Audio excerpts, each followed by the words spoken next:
এই ম্যাঙ্গো শেকটা এতটাই টেস্টি হয় যে একবার খেলে মনে হবে বারবার খায়।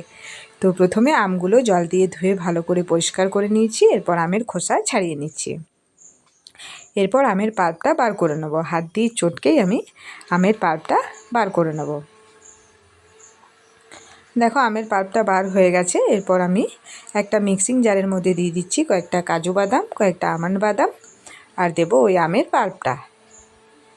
তার সাথে দিয়ে দিচ্ছি চিনি, আর দেব দুধ, নর্মাল টেম্পারেচারে থাকা দুধ। এরপর দিয়ে দেবো গুঁড়ো দুধ, 10 টাকার প্যাকেট, এক প্যাকেট। এরপর সবগুলো একসাথে নিয়ে আমি গ্রাইন্ড করে নেব। ব্যাস তৈরি হয়ে গেছে আমাদের এই ম্যাঙ্গো শেক, যেটা খেতে সত্যি অসম্ভব সুন্দর হয়, খুবই টেস্টি। ওপর থেকে কিছু আমি ড্রাই ফ্রুটস ছড়িয়ে দিয়েছি, ব্যাস তৈরি। তো তোমরা অবশ্যই এটা বাড়িতে বানিয়ে খেতে পারো, খুবই সুন্দর লাগবে খেতে, খুবই সুন্দর। তো আজকের ভিডিওটা এখানেই শেষ করছি। সবাই ভালো থেকো, সুস্থ থেকো, টাটা।